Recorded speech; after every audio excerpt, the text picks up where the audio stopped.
Muito boa noite, meus amigos, tudo bem com vocês? Espero que todos tenham passado super bem aí mais essa semana. E hoje nós estamos aqui para dar continuidade e encerrar, na verdade, o estudo desse primeiro capítulo do livro Desafio de Viver, um capítulo cuja autoria do Andrei Moreira está fazendo com que a gente reflita sobre as questões de reconexão com o Pai.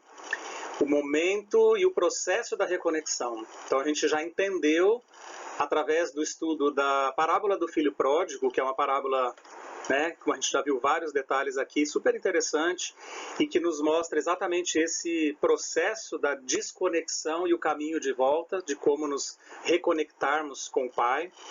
E o Andrei faz reflexões, observações muito importantes, né? A gente ainda vai continuar usando o recurso pedagógico da parábola do filho pródigo, mas hoje a gente vai destacar um terceiro personagem dessa parábola que aparece realmente no final, né? A gente viu lá o filho mais novo que pede a sua parte na herança, com todas aquelas consequências, né? O pai vende uma parte das propriedades e dá o dinheiro para esse filho, que parte para uma terra distante, lá ele gasta todos os seus bens, né, de forma irresponsável, e quando sobrevém um momento de fome, ele se vê sem dinheiro, sem amigos, sem ninguém, precisa pedir um emprego, consegue um emprego de tratador de porcos. E a gente já viu aí, né, toda a consequência disso para a plateia que estava ouvindo esse relato de Jesus. Então, assim, filho pedindo uma herança de um pai vivo, um horror, né? Muito erro, muito pecado ali para esse personagem. Se bandear para uma terra distante que não é da cultura judaica, viver entre os gentios, outra grande barbaridade, né, para a plateia, principalmente dos fariseus que ouviam essa parábola. E aí ter que tratar de porcos, que eram animais impuros, que a cultura judaica abomina. Mas, então, assim, a gente foi vendo uma somatória de erros que jamais mereceriam qualquer tipo de perdão, e a gente vai ver que Jesus quis colocar exatamente esse exemplo e que o pai recebeu esse filho de braços abertos. Então o filho se arrependeu, caiu em si, decidiu voltar, pedir perdão para o pai, e que o pai não precisaria aceitá-lo mais como filho, mas como um trabalhador que tivesse o direito a um salário, a comida e uma vida, no mínimo, digna de ser humano, né? Que ele não estava vivendo. E aí então o pai fala, não, né? Tragam roupas, tragam os chinelos, tragam o anel da família, matem o novilho cevado, né? Esqueci até o nome que eles usam, e que era reservado assim para ocasiões muito especiais. Então foi uma grande festa, né? Foi chamada toda a comunidade para participar dessa festa. E aí então, ok, nesse momento aparece a figura do filho mais velho. E esse filho mais velho, chegando perto da casa, ele escuta os barulhos dessa festa e fala, mas que festa é essa? E aí os funcionários dizem assim, o teu irmão voltou, teu pai recebeu de volta e está dando uma festa. E o filho, então, não entra na casa. E ele manda, né, o pai fica sabendo que ele está de volta dos trabalhos no campo, mas que ele não vem participar da festa, ele não vem se alegrar com a volta do irmão, né? E aí, de uma forma muito interessante, o pai vai em busca do filho mais velho, né? Ele vai saber conversar, dialogar com esse filho mais velho, e o diálogo é muito interessante. Ele diz assim, olha só, o filho se dirigindo ao pai, olha, todos estes anos eu tenho trabalhado como um escravo e nunca desobedeci às suas ordens. Então olha que posição dura, crítica esse filho está fazendo para o pai, o que na verdade também denota uma grave falha, porque jamais um filho poderia se dirigir ao pai assim, nesses termos, né? Não trata o pai com o título nem de meu pai, senhor, nem pelo nome, nada. Ele diz assim, olha, né, como se estivesse conversando com qualquer pessoa, né? Se sentia como um escravo. Essa é uma observação muito interessante. Olha que relação tinha esse filho com o pai. Tá? Então a gente tem que entender que essa parábola Jesus está falando do Pai como Deus. e de como o pai recebeu o filho pródigo, mesmo diante de tantos erros, né? Que o pai perdoou todos esses erros e recebeu o filho com amor incondicional. Mas o filho mais velho não conseguia também ter uma relação de amorosidade com o pai, percebe? Ele se considerava um escravo da família. Nunca me deste um cabrito para eu festejar com os meus amigos. Olha a queixa, né? Olha que coisa magoada. Ele nem incluiu o pai e o irmão mais novo entre os seus amigos. Ele falou assim, olha, você nunca me deu nada para eu festejar com os meus amigos. Certo? Então, assim, a alegria dele seria festejar com os amigos e não com a família, né? Acusando, inclusive, o irmão mais novo de um favoritismo. E aí, olha só, o final da fala do filho mais velho. Mas quando volta para casa esse teu filho, que esbanjou bens com as prostitutas, você mata o novilho cevado e faz uma festa dessa dimensão. Então, isso também tem demonstra que realmente os irmãos não se davam bem, né? Quando volta para casa esse teu filho, ele nem chamou pelo nome, nem chamou de meu irmão, chamou esse teu filho. É um desprezo muito grande pelo irmão, né? Que esbanjou bens com as prostitutas. Bom, essa é uma suposição, porque na parábola a gente não tem a descrição de como o rapaz esbanjou os bens. Tá? Pode até ter sido com festas, né, bebidas, prostitutas, ok, mas não é descrito, pode ser uma suposição. Então, essa é a fala do filho mais velho que a gente vai ver que é super importante. Esse personagem nessa parábola também, que vai mostrar um outro nível de desconexão que existe em nós seres humanos, né? A parábola começa mostrando a desconexão que o filho pródigo representa, de querer se afastar do pai e se afastar e ir embora e depois fazer o movimento de volta. O filho mais velho vai representar um outro tipo de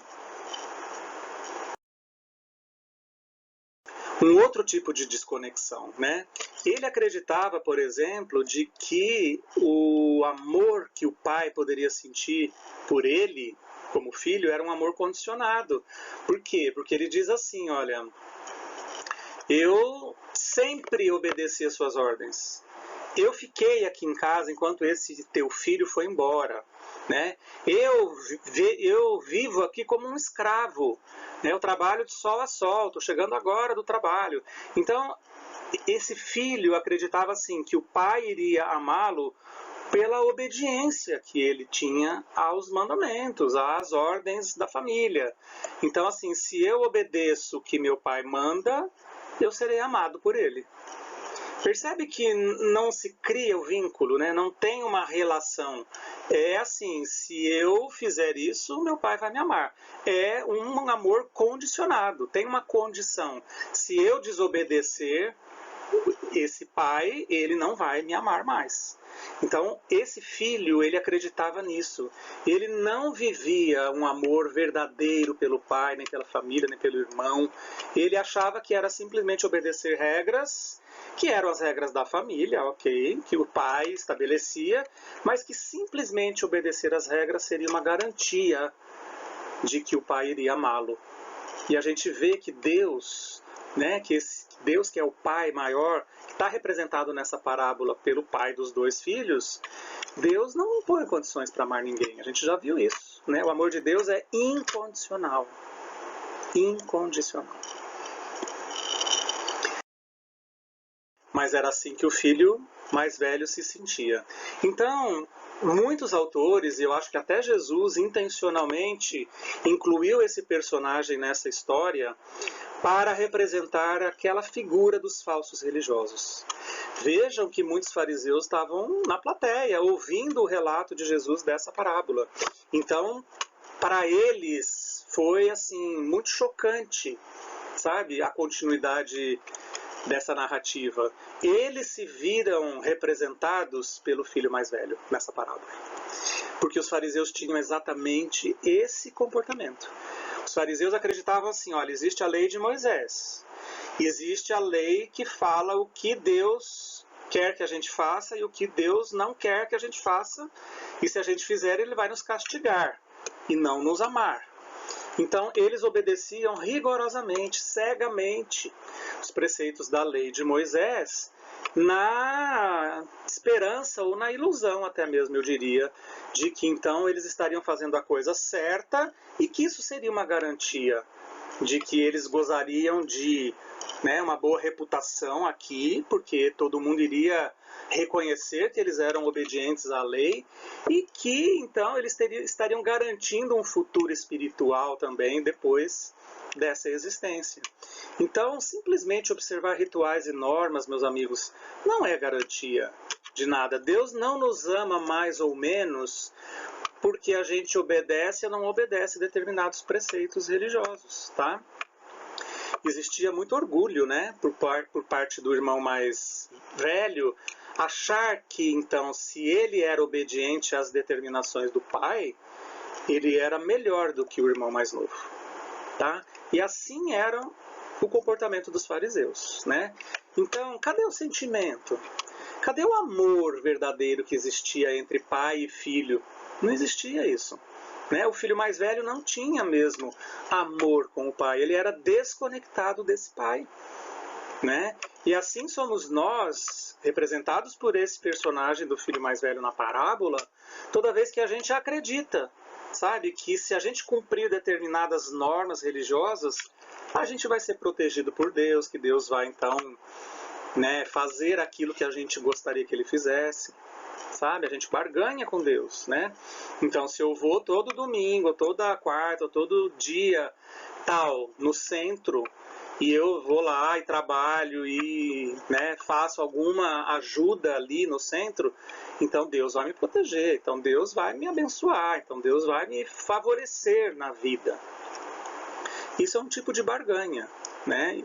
Isso é um tipo de condicionar amor, proteção divina com algo que você esteja fazendo, tá? Fazer o bem, cumprir normas e respeitar as leis divinas devem partir de um sentimento verdadeiro interior, porque você reconhece que é isso que você deseja, tá? E que isso te conecta com o Pai também, mas não um mero formalismo religioso, como a gente via, né, no irmão mais velho, como a gente via nos fariseus na época de Jesus, como a gente vê hoje em muitos religiosos, até mesmo dentro da doutrina espírita, né? O que vale é o sentimento. Por isso que o André Moreira reforça tanto essa importância, tá? Não é o que a gente faz ou deixou de fazer, é o que a gente sente. A conexão é interior, a conexão é de, sabe, de espírito. Não é de atitudes externas, simplesmente. Se essas atitudes não refletem o que vai por dentro do nosso coração. Então, por tudo isso, né? Olha, é uma imagem, uma pintura medieval também, né? Lá em cima, vocês estão vendo o título desse quadro? Padre, hei pecado contra el cielo e contra ti, né? É a fala do filho pródigo. Porque ele dizia assim, eu vou voltar para o pai e vou dizer para ele, pai, pequei contra o céu e contra ti. Não sou digno de ser chamado teu filho, mas eu peço uma acolhida aqui na sua casa. Tá? Foi essa exatamente a fala, né, dele.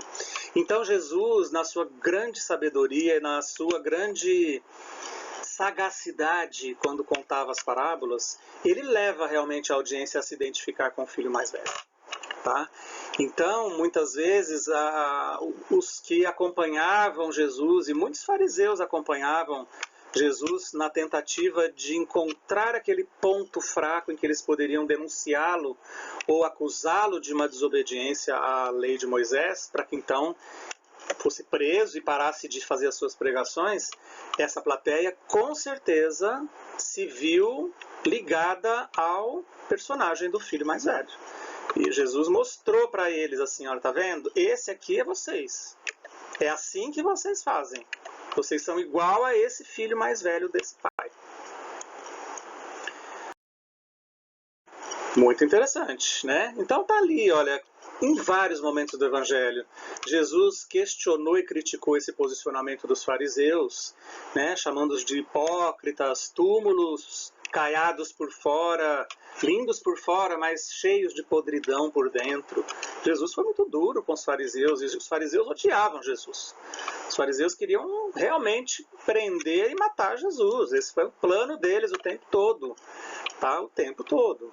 Então, e Jesus falava em vários momentos, até nessa parábola, como a gente vai ver agora, mas em outras passagens do Evangelho, que os ladrões, os publicanos, que eram os cobradores de impostos, que eram extremamente mal vistos, que as prostitutas entrariam no reino dos céus antes dos fariseus. Vocês lembram disso? E aqui nessa parábola também. Porque Jesus, então, de alguma forma, colocou o filho pródigo como representante daqueles que erram demais, daqueles que cometem muitos erros na vida, de que cometem muitos pecados. Né? Durante toda a narrativa, Jesus foi trazendo esse acúmulo de erros no comportamento do rapaz. E então, é como se Jesus estivesse dizendo, olha, o filho pródigo dessa parábola são os pecadores. Os grandes pecadores, os publicanos, as prostitutas. Mas eles vão entrar primeiro no reino dos céus do que o irmão mais velho. Né? Do que aqueles que simplesmente têm uma aparência de bondade, de religiosidade, de comportamento bom.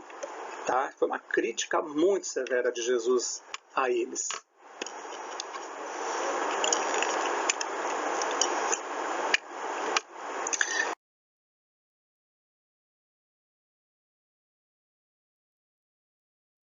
Muito bom. O Emmanuel, né, que faz comentários dessa parábola nas suas obras, ele de alguma forma faz um questionamento para a gente. Qual dos dois irmãos é o mais infortunado?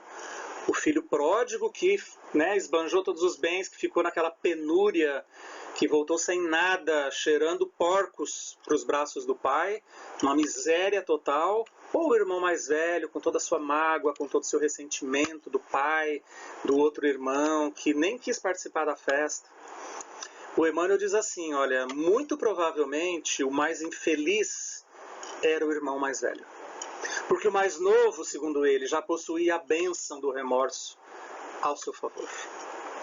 Então, o irmão mais velho não reconhecia que o comportamento dele era equivocado. Ele achava que ele estava certo e que o pai estava sendo injusto em oferecer tudo aquilo para aquele irmão que fez lá e aprontou tantas barbaridades. E ele que ficou do lado do pai fazendo tudo certinho, o pai não dava nem um cabrito para ele comemorar com os amigos dele.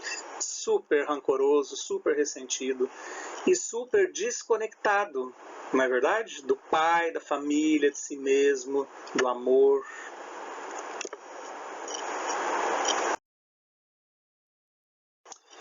Esse movimento, então, da reconciliação que o Andrei Moreira nos apresenta de forma tão bonita nesse capítulo, é o tema dessas nossas reflexões, dessa nossa conversa, né, pessoal? Ele diz algo assim muito interessante, porque o Andrei Moreira, ele é um constelador familiar.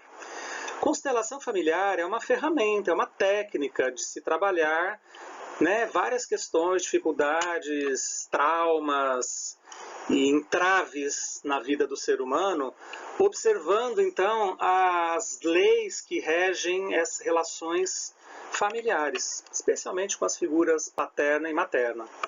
E aí o Andrei nos coloca uma coisa super interessante, sabe? Ele diz assim, que a reconciliação com os nossos pais biológicos, os nossos pais dessa encarnação, é algo extremamente importante também nesse caminho, nesse movimento que a gente precisa fazer.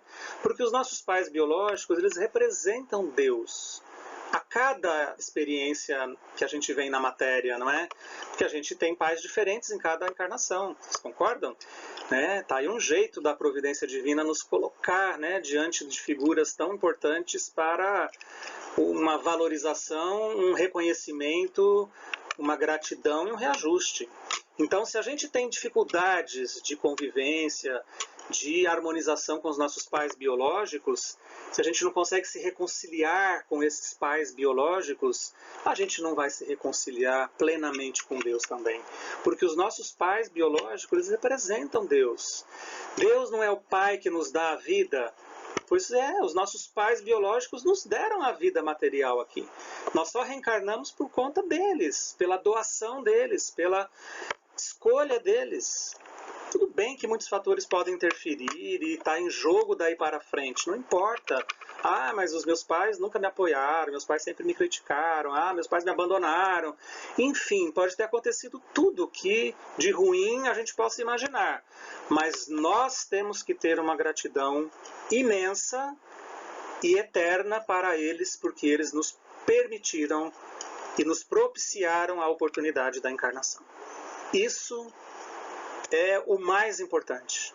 Então é como se eles representassem a figura de Deus na nossa vida em cada encarnação. E se eu não me reconcilio com eles, não vou conseguir me reconciliar plenamente comigo mesmo e nem com Deus.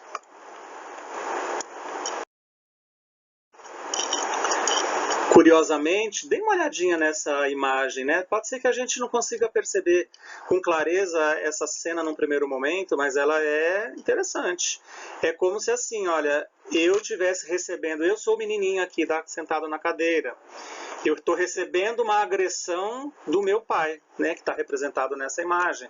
Só que esse menino, olha, por trás ele vai crescer, ele vai se tornar um adulto e grande chance, se ele não conseguiu trabalhar adequadamente essas questões, grande chance dele repetir exatamente o comportamento do pai que o agrediu, ele vai se tornar um pai agressor, um pai violento também. Pode ser que não exatamente nos mesmos moldes, tá? Nem às vezes só de uma violência física, mas ele vai ser um pai agressivo também. Porque essa é uma tendência muito explicada por várias linhas e correntes da psicologia, né? A gente afirma que nós queremos ser radicalmente diferentes dos nossos pais, por tudo que eles fizeram, por toda a crítica que a gente faz ao comportamento deles, aquilo que eles nos fizeram de ruim, e a gente fala, eu nunca vou ser igual a eles, eu nunca vou fazer o mesmo com os meus filhos, e de uma forma surpreendente, a gente acaba repetindo os mesmos padrões. Por que será? Né? Eu me perguntei isso durante muito tempo, por uma questão pessoal da minha história familiar, também com a figura do meu pai, né? E eu confesso para vocês que eu o critiquei durante muito tempo, né? Especialmente na fase da adolescência. Depois a gente conseguiu se reajustar um pouco, a gente nunca foi muito próximo, né? Antes dele desencarnar, já faz 12 anos que ele faleceu, vai fazer 13 agora, a gente conseguiu se reaproximar, né? Eu consegui enxergá-lo de uma forma diferente, né? Participei inclusive de cuidados de saúde dele, muito próximo, inclusive numa determinada fase, então a gente se aproximou assim, de alguma forma, né? Mas eu vivi exatamente esse dilema. Eu falava, eu nunca quero ser um pai como ele foi para mim. E eu digo para vocês, eu tenho um filho, um só, ele vai fazer 20 anos esse ano, em vários momentos, até hoje, eu me pego tendo comportamentos parecidos com o do meu pai, né? Então é um ponto interessante para a gente se perguntar, né? Porque quanto mais a gente critica os nossos pais, frase do Andrei Moreira, mais nos tornamos semelhantes a eles. Ou a gente vive, então, um esforço gigantesco de sermos distintos, diferentes deles, mas sem, na verdade, alcançar esse fato, tá? É como se a gente internamente, meus amigos, dissesse o seguinte, olha, pai, mãe, que figura for, né, especialmente desses dois tipos, eu sei que aquilo que você fez foi muito ruim e eu critiquei demais. Mas olha agora como eu estou fazendo igual a você. Você vai me aprovar se eu fizer igual a você? Você vai me amar se eu fizer igual a você? Porque no fundo o que a criança deseja é ser amada pelos pais. E ela fará de tudo, até mesmo inconscientemente repetir o comportamento que ela tanto criticou, na tentativa de ainda ser aprovada por esse pai, por essa mãe. Então, é preciso um trabalho de investigação, de autoconhecimento muito profundo né, com certeza em muitos momentos de apoio psicoterapêutico, se a gente quiser enxergar isso e trabalhar isso de uma forma mais produtiva e não sermos meramente reprodutores de comportamentos que nós criticamos nos nossos pais, tá?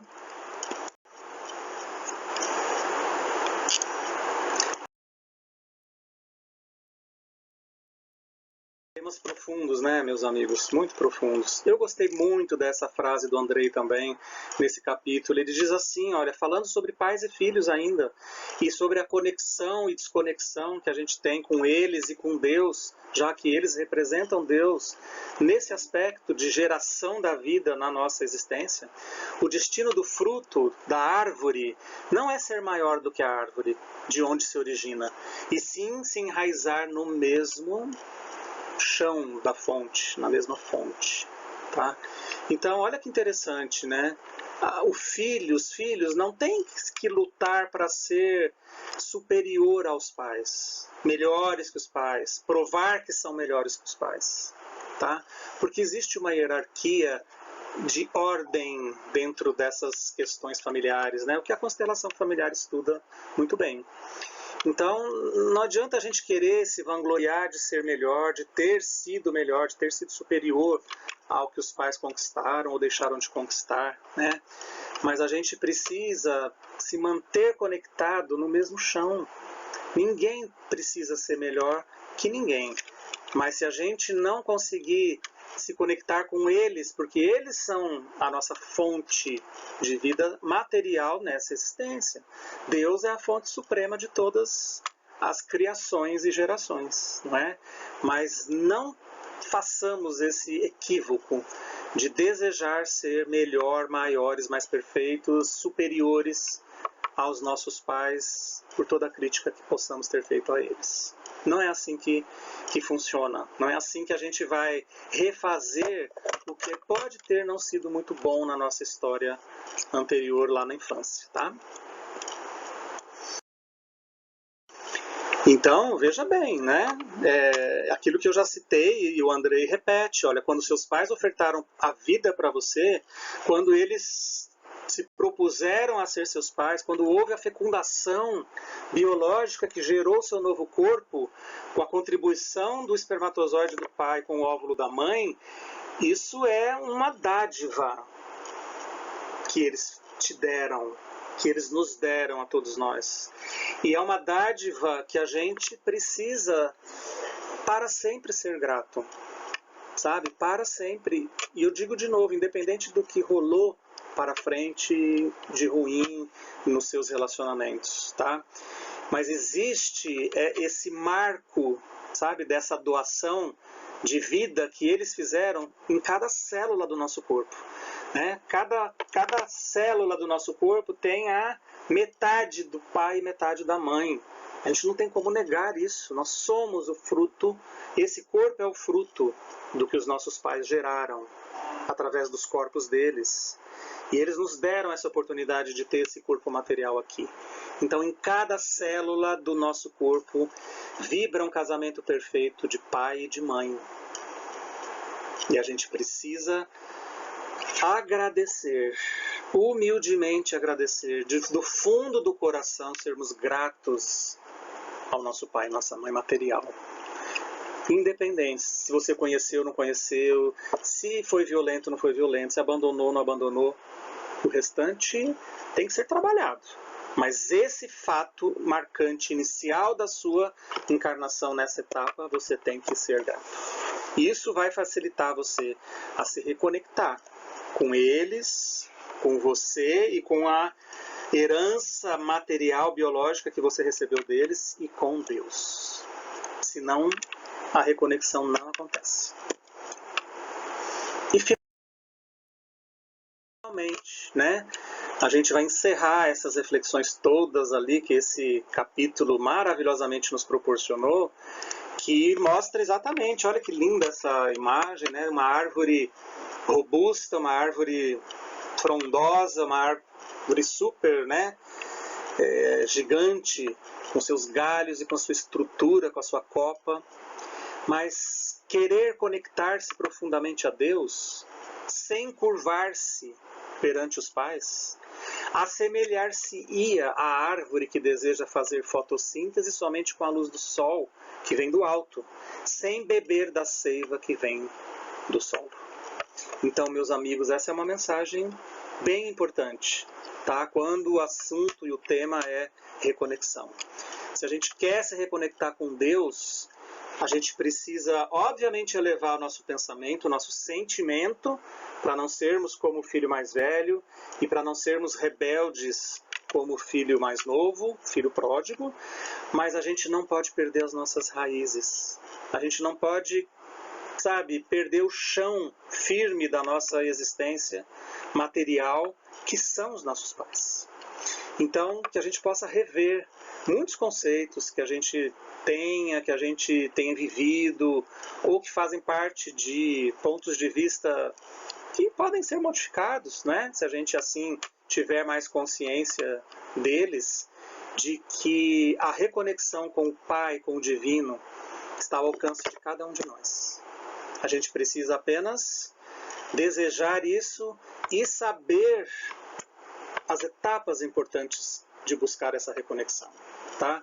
Jamais perder a nossa fonte primária, então sermos gratos a Deus porque a gente existe, porque a gente é. Poderíamos não ser nada, poderíamos não existir, mas Deus nos criou. E nos criou por amor incondicional. A gente não pode esquecer disso, tá?